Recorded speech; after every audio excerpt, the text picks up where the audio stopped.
Assalamualaikum warahmatullahi wabarakatuh. Bertemu lagi bersama saya Akolor Service, kerja koloran hasil miliaran, amin. Nah, kali ini saya mendapatkan servisan Xiaomi Redmi Note 8 ya, tercebur air laut di pantai Ranca Buaya, Garut, Jawa Barat. Berbarengan dengan ini juga saya ada yang terjebur di pantai Pangandaran ya, lagi musim liburan, walaupun liburan kemarinnya nih masih penuh dengan pandemi ya, masih ada pandemi, tapi tidak menyurutkan orang untuk liburan. Nah, apakah ini parah atau tidak? Biasanya sih air laut kalau tercebur lama banget gitu dan dalam, biasanya saya sih nyerah juga ya, karena lihat komponennya udah sangat parah. Nah, ini udah terlihat nih, bagian tengah udah ada korosi. Kita lihat saja apakah masih bisa tertolong atau tidak ya. Karena memang air laut itu kan mungkin asin garam ya, dan listrik mengalir lebih menjadi penghantar listrik yang lebih bagus dibandingkan air biasa. Mungkin begitu ya, silahkan dikoreksi ya, karena saya juga kurang paham. Ini korosinya lumayan parah, tapi nggak terlalu lah ya, karena saya pernah kemarin bongkar yang udah dibuka tuh udah putih aja semuanya, saking parahnya ya. Ini di bagian mesin putih-putih, bagian bawah juga lumayan. Oke, yang pasti kita cek dulu ya, short atau tidak. Dan ternyata ini nggak short ya. Ini bisa dipastikan komponen utamanya yang nggak ada yang menyebabkan short lah. Pasti kita bersihkan dulu, tapi handphonenya mati ya. Mungkin ada komponen lain yang seperti baterai kena korosi, bisa juga mati ya. Kita bersihkan dulu semua komponen yang menyebabkan korosinya ya, yang menjadi penghalang arus listrik mengalir. Bersihkan dulu semuanya, papan atas, papan PCB bawah juga. Saya membersihkannya ini menggunakan thinner yang bagus. Yang saya gunakan ini yang cap laba-laba, jadi thinner yang bagus untuk elektronik juga. Tapi ada juga ya kawan-kawan guru-guru saya yang ada yang pakai misalnya cairan IPA, atau mungkin pakai premium. Ada juga yang pakai alkohol mungkin ya. Yang pastilah cairan yang bisa membersihkan dan si cairannya itu cepat terangkat, cepat kering ya. Jadi jangan sampai pakai cairan yang dibersihkan cairannya masih di situ-situ aja. Nah, itu bahaya ya, bisa menyebabkan korslet dari cairan yang pembersih. Nah, ini cukup parah nih.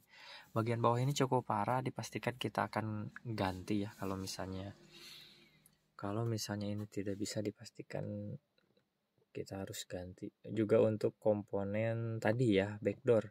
Jadi si backdoor ini udah berusaha dilepas oleh yang punya handphonenya, karena memang masuk air kan gitu katanya ya, harus langsung bongkar. Jadi backdoor juga pasti diganti karena memang sudah hancur sebelumnya, sehingga saya bongkarnya nggak terlalu susah juga, karena udah berusaha dibongkar sendiri. Cuman ya karena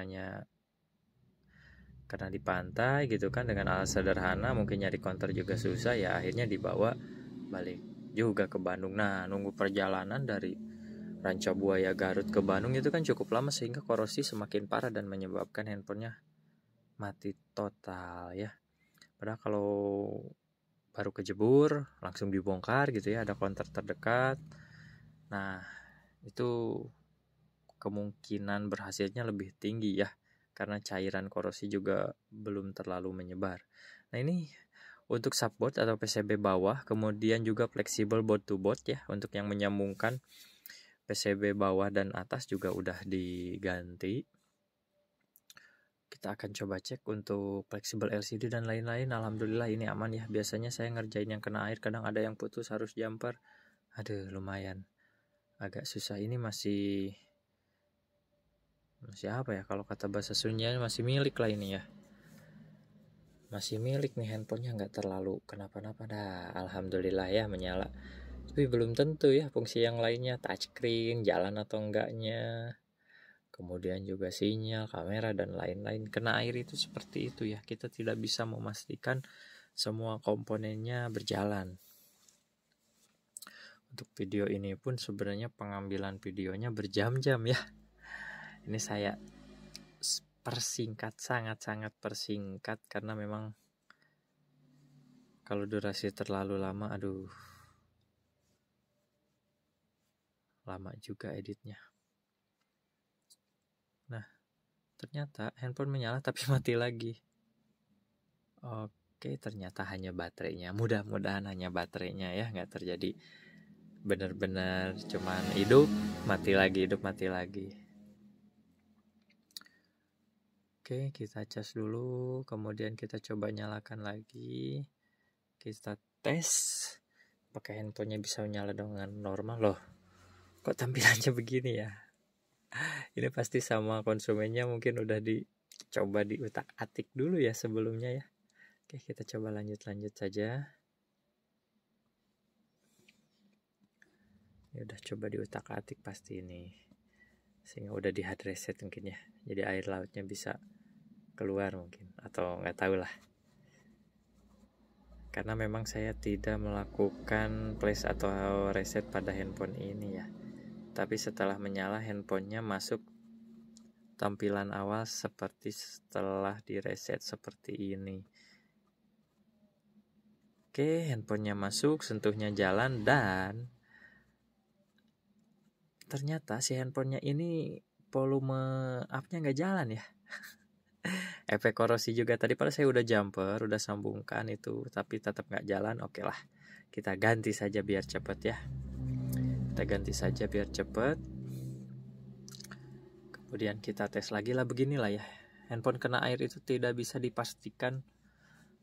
Misalnya setelah dibersihkan aja itu bisa normal, enggak ya. Mungkin ada beberapa komponen yang perlu diganti, mungkin ada beberapa komponen yang perlu diservis saja, mungkin ada beberapa IC yang perlu diangkat, cetak, pasang, dan itu pastinya nggak mudah lah ya. Jadi kalau Anda misalnya ya teman-teman teknisi atau mungkin siapa saja yang melihat video ini, servis handphone kena air, apalagi air laut, dipintain mahal harganya, ya sebenarnya kalau misalnya kerjaannya ini yang paling ringan ya seperti ini, tetap rumit ya. Kalau saya full upload video jujur nggak dipercepat, ini berapa jam durasinya?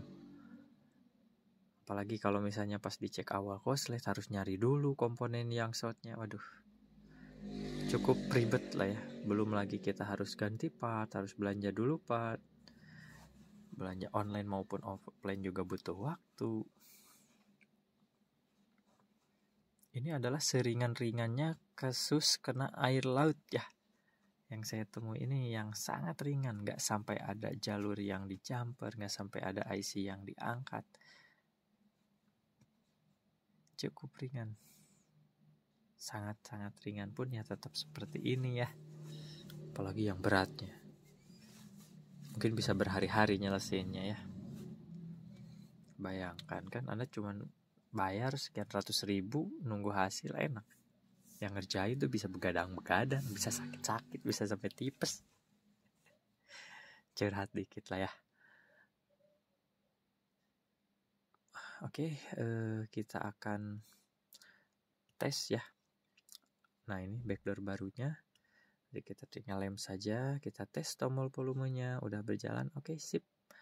Alhamdulillah semuanya sudah selesai, tinggal kasih lem aja backdoornya ya.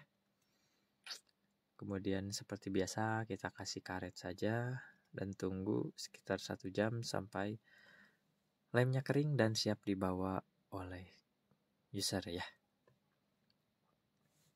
Jangan lupa juga cek semua fungsinya. Oke, sekian. Wassalamualaikum.